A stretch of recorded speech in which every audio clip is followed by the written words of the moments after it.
Hello everyone. Welcome to CSE Core Concepts. In this new series of searching and sorting, we are going to study many algorithms to perform search or to sort n number of data. But before we can actually understand each of the algorithms, we need to understand the concept of computing the time complexity of an algorithm. Now, what do we mean by a time complexity? And why do we require to have a time understand the time complexity of an algorithm? Let us consider that you are given 10 random numbers, 10 numbers which are in a random order, and you need to sort the numbers in either an ascending way or a descending way, as given in the problem. Now, in this case, they will understand that there are various algorithms which use various different approaches to solve the problem. Now, because of their different approaches of solving the problem, the time required by the algorithm to solve that problem will vary. And of course, we are going to select those algorithm to solve the problem which will require minimum time or which will give us the solution in the minimum time. Now, how to compute this time complexity of an algorithm? Okay, so it is the amount of time taken by an algorithm to run. Now, many times I am using this term algorithm. So, what does an algorithm means? It is a sequence of instructions for solving a problem, and the sequence is a finite sequence, not an infinite sequence. Okay. Now, different factors influence the outcome of the algorithm, right? Now, there has a relationship between the input data size. Input data size means how many numbers I am giving. Let's say if I am giving you only two numbers and you have to sort them in a order, it will take less amount of time. Very obvious because only two numbers you have to compare. But if you are given 15 numbers, 1, 5, 15, then the time required will be higher than that of as compared to problem solving two numbers because you have to compare all the 15 numbers among themselves and keep them in a proper order. So obviously the time how much an algorithm takes to solve a problem depends on the input size, and we are denoting this input size with small n here, and the number of operations we perform with respect to time. How many operations you are doing in order to put the numbers in a proper order. Now, this number of operations depend on the type of algorithm you are using, right? So there will be various types of algorithm which can converge in two step, where there are some algorithms which take n number of steps. Now, why the steps differ? Because their approach is different. So this relationship between the input data size, small n, and the number of operations performed in an algorithm, that is capital N, is known as the order of growth in time complexity, which is denoted as capital O and in bracket n.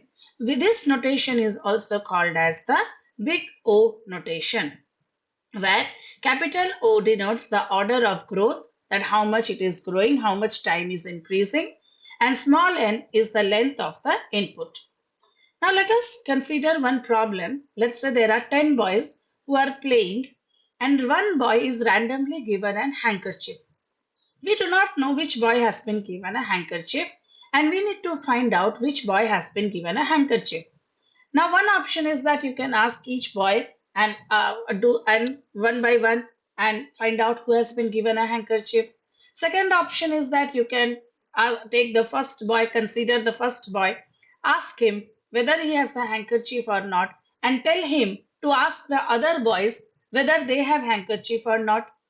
Then there is another way by which you can partition the boys into two sub queues, and then you can ask each of them. So there are various ways by which you can find out which boy has the handkerchief. So based on that, there are various types of time complexity. The very basic type of time complexity is called as a constant time. Constant time is applied when there is no dependency on the input size. The function will take the same amount of time no matter what. Let's say if I want to compute the sum of two numbers a and b, and it will give me the result. So in that case, it will take a constant time, right? The value of a and b will not affect the time of the algorithm. If I am considering the value of A as 1 and B as 2, then 1 plus 2, 3, that will be computed in the same time if I take the value of A as 10 and B as 20. Same time it will require. So such type of operations, if they are in the algorithm, they are considered as constant time, which is denoted as O of 1. Another type of time is that linear time. Let's say go back to our problem where we have to find out which boy has been given an handkerchief. So I can make all the boys stand one by one and go on asking each boy one by one that whether they have the handkerchief. So now how many times I have to ask, do you have the handkerchief? 10. 10 is the input size. So as my input size grows, the time taken will also grow, right? So the time taken here is O of n. N is the input size. So I have to perform this operation how many times? 10 times. So if my input size grows, if my number of boys are 100, then it will take 100 unit of time, right? So sequential, this type of search is a sequential search. If we are performing a sequential search or a linear search, then the time computed will be linear time, which is dependent on the input size, right? And in this case, yeah. So second, another type of time is logarithmic time. Let's say again go back to our same problem, and we have to find the boys who has the handkerchief. So let me do one thing. The 10 boys I am dividing into two partitions, left and right. 5 I am making them stand at one side and on the left hand side, and 5 boys I am making them stand at the right hand side. Then again the left partition is again divided into two. Let's say one partition is of 3 boys, one partition is of 2 boys. And then again I will ask those 3 boys and those 2 boys. Those 3 boys will again be partitioned into 2 parts. Similarly, I go on partitioning until I am left with only one boy who is having the handkerchief, right? So size of the input data reduces in each step. And do you understand? So first I started with 10. So out of this 10, 5 boys on left, 5 boys on right. Now right 5 boys do not have the handkerchief. None of them has. So they are eliminated from my search. I am focusing only on those 5 boys on my left hand side. Now those 5 boys are again divided into two partitions. Let's say the partition having 3 boys do not have the handkerchief, none of them, so they are eliminated. So in my first step the input size was 10. Second step the input size became 5. Third step the input size became 3, then it became 2, then it became 1. So you understand that at each level my input size is reducing, right? So here the time complexity is O log n because it is reducing. So time complexity here is slower, and this type of time complexity is useful in case of binary search. So in my upcoming playlist, when we will discuss about linear search and binary search, there we will see how these search operations are performed, and linear search or sequential search is having time complexity On, whereas binary search is having a time complexity O log n, which is less than that of linear time. So if you are searching for a telephone number in a book, let's say, and the name of the person starts with, let's say, D. Okay, so you partition the telephone book into two parts first of all. Okay, then you just focus on the first few parts because the name starts from D. Then again you partition. So this way you are reducing your input size in every step, right? Then comes the linear rhythmic complexity. Very interesting this is. See, if we divide the problem into n elements, and for each element we perform the log operation. Understood? So this is actually performed on merge sort, quick sort, heap sort.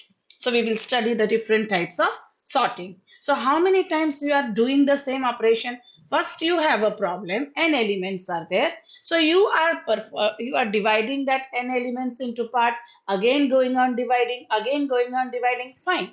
That is log n. Now how many times you are doing this same operation? For all elements you are doing this operation. So that is O n log n. So n number of times you are performing log n. So that is called as a linear rhythmic complexity. Next comes our quadratic time. Quadratic time is such that, let's go back to the problem and understand that when you ask the first boy about the handkerchief, that do you have the handkerchief? He says no. Now I am telling that boy to find out who has the handkerchief. So what will he do? He will ask rest 9 boys. Okay, so whether they have the handkerchief or not. So it is a case when you can perform a nested loop in a program. So the first loop is what? On. Okay, and for each on, you are performing another loop. So first boy is asking the rest of the 9 boys. So how many times you are doing? Double, right? So the complexity becomes on into on. First boy, second boy, third boy, I will pick up the first boy. He will ask rest 9 boys. Then I will pick up the second boy. He will ask the rest 9 boys. So this way it is on multiplied by on, right? So 2 times it is being done. So it is on square. And another is a polynomial time if there are m loops inside n loop. Right. There in case of a quadratic time, you have to have a one loop inside another loop. Okay, one loop is what? On. And it involves another loop inside on, that is on square.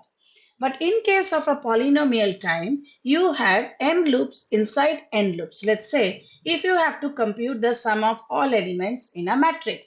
So what will you do? Let's say you are declaring a matrix of size 3 cross 3.